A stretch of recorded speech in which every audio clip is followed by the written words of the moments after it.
does not know is whether or not a pill that they are given at that party is laced with deadly fentanyl. It's so important that as parents you play a role in making sure that you educate your children about the deadliness of fentanyl and the way that it can be laced on a drug in ways in which they have no possibility of discerning whether or not fentanyl is on that drug. Now with us here today is a leader who has helped us to address these challenges, and that is Senator Joan Huffman from here in the Houston area. Thank you, Governor, and thank you for being here and leading the fight and the cause against fentanyl and so forth. And I want to thank the media for being here. It's heartening to see such a large media presence today, because as Governor Abbott says, we cannot stress enough how important it is for parents, for families, to understand that this could happen to your child. We look at these fentanyl deaths, they have increased. We know in 2021 there were over 480 fentanyl unintentional overdoses right here in Harris County. These deaths cross races, they cross demographics, they cross neighborhoods, suburban, urban, wealthy, lower economic status. Everyone is being affected by this. It could be your child, it could be any child. We have tried, we made some progress last session by increasing the penalties, and I was heartened to hear from some law enforcement and prosecutors that it is being used across the state. But as the numbers have grown, we are seeing it's not enough. So we will be working next session on increasing the penalties even more, looking at really focusing in on those who are distributing and manufacturing these drugs. We know that it's coming across the border. We do know that. We know that a lot of the ingredients that make up these drugs come from China into Mexico, being brought across our Texas border, and it goes throughout the United States. Not all staying in Texas, but we know, we can see from the numbers that it's killing Texans. So we'll be working on enhancing penalties, and importantly, looking at other jurisdictions, other states, who are looking at it as a type of poisoning, and how we can prosecute those who put this poison into our streets and into our schools and into where our kids are dying from it. So again, thank you for being here. This is a fight that we need to take on together as Texans. Everyone in this room needs to get this message out. We're in this together. We must stop this for the sake, because it just keeps getting worse and worse. We must protect our children. Thank you. And now the director of the Texas Department of Public Safety, who is leading the statewide law enforcement effort to crack down on fentanyl. Thank you, Governor. It was 6 years ago we first started talking about fentanyl, and we were concerned because for some reason we're seeing nationally this epidemic of overdoses by fentanyl. We saw it in the Great Lakes states, we saw it in the Northeast, we saw it in the Southeast, and we certainly saw it in the Mid-Atlantic region as well. And your concern then, as it was now, is that this is so potent that it can take lives immediately, and people not realize the impact that will have. And the only thing that's different, at the time, Texas did not, we were a transit state, and certainly for the rest of the nation, as fentanyl comes in, as goes Texas, so goes the rest of the nation. Mexican cartels, this is clearly their job, they've been exploiting this particular thing, but one thing has changed in recent years, is that the Mexican cartels have figured another way to distribute fentanyl. It's not just in powder form, they're not just in lacing cocaine with methamphetamine. Why not counterfeit pills? You know, why not Xanax? You know, why not, hydromorphone, Oxycontin? Very simple. And by doing it, they don't care how many milligrams they put in a dose, as long as they're making money. And by doing it, they're able to make a lot of money. And of course, from a Texas standpoint, and I've got kids, and thank you, Governor, for talking to the kids and the families. And if you're a parent or grandparent, talk to your kids. Absolutely. Because it's worse than Russian roulette in terms of statistically. You know, they're more likely to die from a counterfeit, pill produced in Mexico than anything else if they take it. And we're concerned about that, or you're concerned about that. That's the difference right now. Mexican cartels are doing this, they're putting it on our streets, and unknown kids, unwilling kids are taking it, and it only takes one to kill. I think DEA came up with one pill kills. I think it's appropriate, and hopefully the parents and grandparents are picking this up and having this conversation with kids. And that's it, guys. Thank you very much. Thank you. Your leadership. And now a forensic scientist at DPS, right here at the lab that we're at, Jennifer Hatch. Thank you, Governor Abbott, for coming to the laboratory today to see what we do. I also want to thank you and the legislature as well for the resources that you've provided us to ensure that we can continue to provide our services for the state of Texas. So it's important for the public to get to look at the work that we do here at the Crime Lab and the impact that it does have on the community. To give a little more background into fentanyl, fentanyl is a synthetic opioid that is similar to other opiates that you're used to hearing about, such as heroin, morphine, oxycodone, but the biggest difference is fentanyl is so much more potent than these other opiates. Fentanyl is approximately 30 times more potent than heroin and 60 times more potent than morphine. So that means it doesn't take very much fentanyl for you to feel an effect from it as a user. So only 2 milligrams of fentanyl, which I have in here, could be considered a lethal dose. For comparison, 60 milligrams of heroin, which is demonstrated here, is a lethal dose. So you can see how little it takes. All of our laboratories across the state of Texas are seeing an increased number of cases that do contain fentanyl. While fentanyl isn't present in everything that we analyze, it is much more prominent today than it was even 5 years ago. So as an example, in 2019, we reported fentanyl or a fentanyl analog in about 94 cases. In 2022, through the end of June, so just those 6 months alone, we've already reported about 513 cases. So that's a pretty significant increase. The majority of fentanyl that we do see today is pressed into these tablets that look like legitimate pharmaceuticals. Traditionally, these tablets are made to look like oxycodone, as shown here, hydrocodone, or even Xanax. And I can say that these counterfeit tablets look like legitimate pharmaceuticals. Even a scientist examining these daily usually cannot tell the difference until we do our analysis. So this means also that most users don't realize that what they're getting is a counterfeit tablet containing fentanyl as well. So you can see how easily this does become a very dangerous issue. So increasing this awareness about fentanyl is helping to save lives. So I just want to thank you again, Governor Abbott, and to the Texas legislature for your efforts to help bring this crisis into the forefront. Thank you, and thank you for what you do every day. And I got to meet the other people who work in the lab. And once again, I want to express my gratitude for the men and women who work in this lab, who put their lives on the line to work with the law enforcement officers to make sure that we as a state are going to be more effective in cracking down on the pushers of fentanyl across this region and across our state. We'll take a few questions. Go ahead. Governor Abbott, Uvalde Mayor John McLaughlin has said he's asked you repeatedly to return to Uvalde to speak with grieving family members. You have not returned yet. Do you have plans to return? And what do you mean about that? So listen, I've been there multiple times to Uvalde for multiple purposes, sometimes for public presentations, sometimes for grieving events and different things like that. And I would be going many more times. We've been setting up a lot of facilities to make sure that we're providing every possible avenue of caring for the victims, such as a $5 million center to provide mental health care as well as other types of health care. But also importantly, working to make sure that they're going to know all the facts of everything that happened in what led to the loss of their family member. Knowing what happened is the first step toward being able to go through the grieving process, but then having access to the types of resources the state's going to provide, which is going to be an ongoing basis. This is not something where this is going to last a month or two.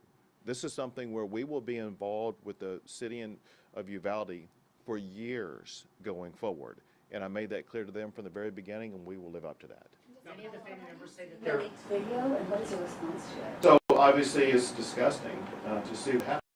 And it's been clear from the time of Columbine that whenever there is a shooting, like what was happening in this school, you run toward that danger and encounter that danger, and you have to eliminate the shooter as quickly as possible.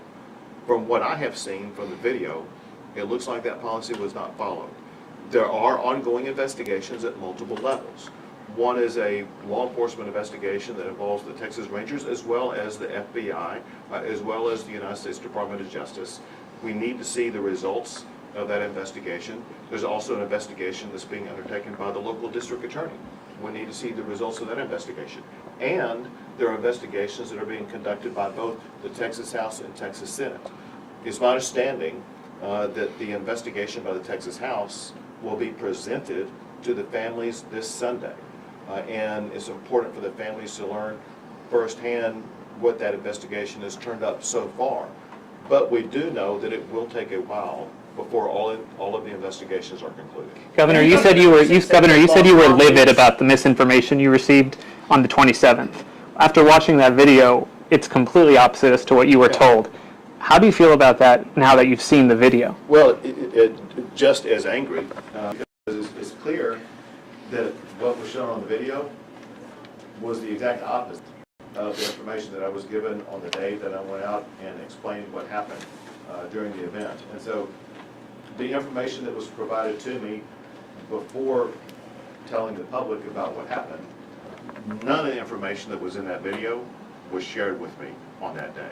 And so it was shocking. Many of the families have said that they have lost confidence that they will get the full truth what happened when confronted with so much contradictory information from both elected officials and law enforcement. And that's why I said, and you may have heard, that I was pretty adamant earlier this week about the disclosure of this video, because it's important for the people of Uvalde to know exactly what happened. In this case, unlike some other cases, we have visual evidence, we have audio evidence that will reveal most of what happened. In addition to that, these investigations will turn up different pieces of information, and they're working on a minute-by-minute timeline of exactly what happened. And the families of the victims, they deserve to know exactly what happened, and they will know what happened. When can the families expect to get a full account of how every single officer, trooper, constable's deputy responded to school, not just the ones that we've seen on the video? Sure.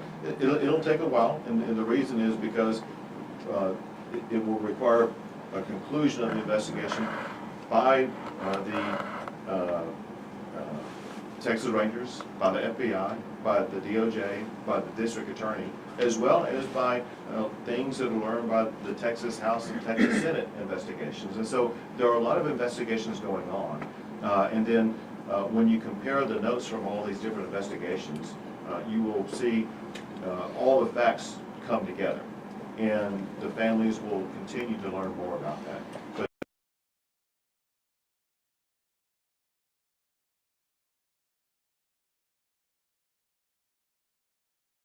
the Texas House had planned, but it is important that they do begin to learn exactly what happened. Governor, Two more questions. Governor, can we get a question on Operation Lone Star? Sure. When it comes to the transportation of migrants back to the border cities, can you elaborate on how this plan is working out? And if in any way this would interfere with the federal agent's job? So I'll answer the question for the numbers. I'll have Director McCraw share with you what the numbers are so far. And so the way that it works is very simple. We have multiple strategies that we use. One strategy that we use is to turn away migrants before they even make it to the Texas border. The other is to put up barriers so that if they make it past the halfway point, they will not make it onto the Texas land. Others are, if they do make it on Texas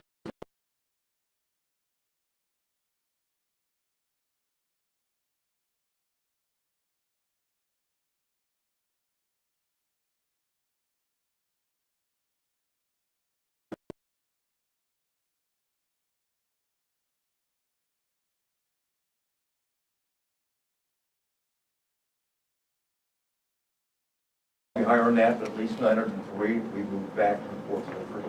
And this helps us immediately because we're not waiting hours for Border Patrol to come get them at that point in time. So not just in terms of detention, referral, but we're able to move them quickly, and TDCJ using their buses, move them to that location at that point in time. We're able to get back on the road. Is there any chance of this fentanyl leaking into the legitimate pharmaceutical?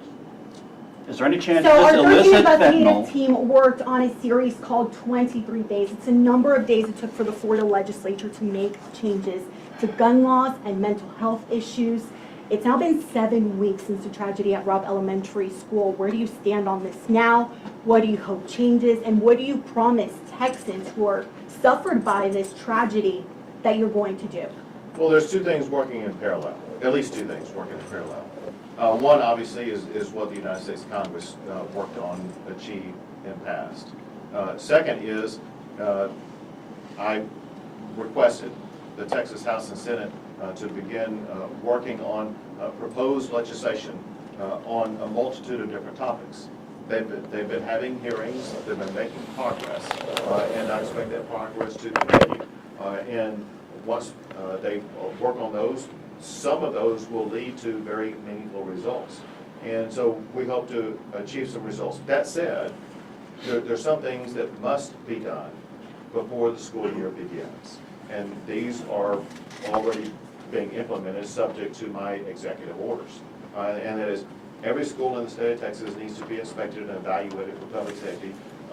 Schools need to live up to the public safety standards that we put into law in the aftermath of prior shootings. Many schools, or let's say some schools, are not living up to. And so we have teams that are working on inspecting and working with campuses across the state of Texas, because we want to ensure that when students return to school, those schools are going to be safer than they were when they left school at the end of this past year. A second thing that we passed that's proven to be extraordinarily effective, and that is mental health assessment and treatment for students in schools who have exhibited some behavioral problems. The good news is this program has been implemented in about 300 independent school districts across the state of Texas. It's identified over 1,000 students that have some challenges that could have led to problematic behavior, including one that reportedly could have led to something like a school shooting. A problem is that had not reached far enough to communities like Uvalde.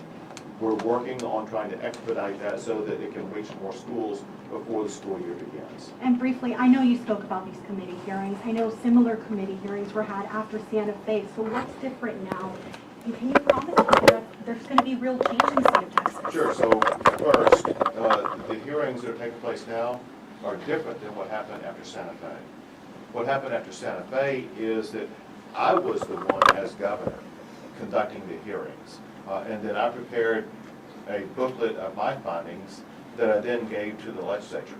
And I thought about doing that again, but candidly, that just slows down the process. The people who have to reach agreement in shaping the laws are the legislators. And that's why I decided to ask them to go ahead and begin the process of evaluating what happens. Can I tell you that something will get passed that will improve school safety?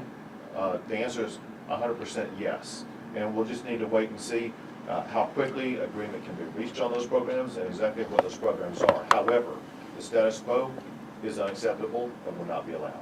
Great, thank you guys so much.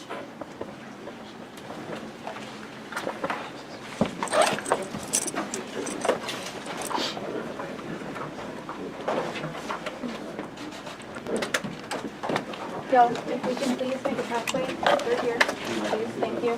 Thank you.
Well, no, they're getting